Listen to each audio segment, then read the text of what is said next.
Hi friends, അസ്സലാമു അലൈക്കും. Welcome to my channel.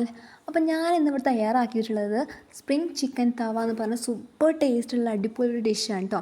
അപ്പോൾ ഒരുപാട് ഇൻഗ്രീഡിയൻസ് ഒന്നും വേണ്ട, വീട്ടിലുള്ള ഇൻഗ്രീഡിയൻസ് തന്നെ വെച്ച് നമുക്ക് പെട്ടെന്ന് തയ്യാറാക്കി എടുക്കാവുന്ന ഒരു വെറൈറ്റി ആയിട്ടുള്ള ഡിഷാണ്. അപ്പോൾ നമുക്കിത് എങ്ങനെയാണ് ഉണ്ടാക്കുന്നത് എന്നുള്ളത് നോക്കാം. അപ്പം നമുക്കിതിലേക്ക് ചിക്കൻ, പച്ചമുളക്, കറിവേപ്പില, വെളുത്തുള്ളി, ഇഞ്ചി നീളത്തിൽ അരിഞ്ഞതാട്ടോ. അപ്പോൾ ഇത്രയും ഇൻഗ്രീഡിയൻസ് ആണ് വേണ്ടി. പിന്നെ നമുക്ക് കുറച്ച് മസാലകൾ ആവശ്യമുണ്ട്, നമുക്ക് കുക്ക് ചെയ്യുമ്പോൾ പറയാം. നിങ്ങൾ ഈ വീഡിയോ ഫുള്ളായിട്ട് കാണുക. നിങ്ങൾ സബ്സ്ക്രൈബ് ചെയ്തില്ലെങ്കിൽ സബ്സ്ക്രൈബ് ചെയ്യുക, ലൈക്ക് ചെയ്യുക, ഷെയർ ചെയ്യുക, കമൻറ്റ് ചെയ്യുക. അപ്പോൾ ഇവിടെ തീ കത്തിക്കുന്നില്ല കേട്ടോ. നമ്മൾ ജസ്റ്റ് ഒന്ന് നമുക്ക് ആദ്യം മിക്സ് ആക്കി എടുക്കുന്നതിന് ശേഷം നമ്മൾ കുക്ക് ചെയ്യുന്നുള്ളൂ. അപ്പോൾ ചിക്കൻ ഓരോന്നായിട്ട് ഇതിൽ വെക്കുന്നുണ്ട്. ഞാനിവിടെ സ്പ്രിംഗ് ചിക്കനാണ് എടുത്തിട്ടുള്ളത്. ഇതുപോലുള്ള വലിയ ചിക്കൻ നോക്കിയെടുക്കുക, സ്പ്രിംഗ് ചിക്കൻ തന്നെ വേണമെന്നില്ല കേട്ടോ. അപ്പോൾ നമുക്ക് വെളുത്തുള്ളി ആഡ് ചെയ്യാം, പിന്നെ ഇഞ്ചി, കറിവേപ്പില, പച്ചമുളക്. ഇനി 3 സ്പൂൺ കാശ്മീരി ചില്ലി പൗഡർ ആട്ടോ ഇവിടെ എടുക്കുന്നത്. പിന്നെ 1 സ്പൂൺ മഞ്ഞൾപ്പൊടി, 1 സ്പൂൺ കുരുമുളക് പൊടി, കുറച്ച് ഉലുവ. എന്നിട്ട് നമ്മൾ വെളിച്ചെണ്ണ അതിലേക്ക് മിക്സ് ചെയ്തുകൊണ്ട് നന്നായിട്ട് കുഴച്ചെടുക്കണം കേട്ടോ. മസാല എല്ലായിടത്തും എത്തുന്നത് വരെ നന്നായിട്ട് കുഴച്ചെടുക്കണം. അങ്ങനെ ഞാൻ ഇവിടെ നന്നായിട്ട് കുഴച്ചെടുത്ത് വെച്ചിട്ടുണ്ട്.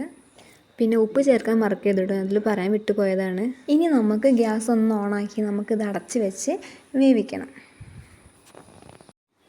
ഇടയ്ക്കൊന്ന് നന്നായിട്ട് തിരിച്ചിട്ട് കൊടുത്തിട്ട് ചിക്കൻ ഒന്ന് മറിച്ചിട്ടിട്ട് നമുക്ക് നന്നായിട്ട് വേവിച്ചെടുക്കണം. കാരണം വേവെല്ലോ എല്ലാ ഭാഗത്തും ഒരുപോലെ എത്തണമല്ലോ. അപ്പോൾ അതിന് വേണ്ടിയിട്ട് ചിക്കൻ്റെ ഒരു 80% നമ്മൾ വേവിച്ചെടുക്കണം. മൊത്തമായിട്ട് വേവിക്കേണ്ട, കാരണം പിന്നീട് നമുക്കതൊന്ന് പൊരിച്ചെടുക്കാനുള്ളതാണ്. എന്നാലും ഒരു ഏകദേശം വേവിൽ നമുക്കതെടുക്കാം.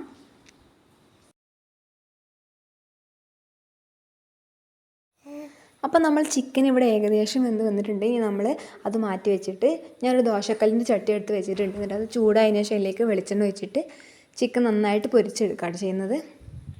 അപ്പോൾ ഓൾറെഡി വെന്ത ചിക്കൻ ആയതുകൊണ്ട് ഒരുപാട് സമയമൊന്നും പൊരിച്ചെടുക്കേണ്ട ആവശ്യമില്ല. കുറച്ച് നേരം ഒന്ന് പൊരിച്ച് ഒന്ന് തിരിച്ചിട്ടൊന്ന് വേവിച്ചതിന് ശേഷം എടുത്ത് വെക്കാം. അപ്പോൾ അത് കുക്കാവുന്ന സമയത്തിനുള്ളിൽ ഞാൻ എൻ്റെ അടുത്ത് കുറച്ച് ഓറഞ്ചും ഡ്രാഗൺ ഫ്രൂട്ടൊക്കെ ഉണ്ടായിരുന്നു. അപ്പോൾ അത് വെച്ച് ഞാൻ ചെറുതായിട്ടൊന്ന് ഡെക്കറേറ്റ് ചെയ്ത് വെച്ചിട്ടുണ്ട്. അപ്പോൾ ഇത്രേ ഉള്ളൂ കേട്ടോ. അപ്പോൾ പെട്ടെന്ന് തന്നെ തയ്യാറാക്കാവുന്ന സൂപ്പർ ഡിഷാണ്. നിങ്ങൾ തീർച്ചയായിട്ടും വീട്ടിൽ ട്രൈ ചെയ്ത് നോക്കണം. ആൻഡ് നിങ്ങൾക്ക് നമ്മുടെ വീഡിയോ ഇഷ്ടമായെങ്കിൽ ലൈക്ക് ചെയ്യുക, ഷെയർ ചെയ്യുക, കമൻറ്റ് ചെയ്യുക. ഇതുപോലുള്ള വീഡിയോസിന് വേണ്ടി നമ്മൾ ചാനലൊന്ന് സബ്സ്ക്രൈബ് ചെയ്യുക കേട്ടോ. Thank you.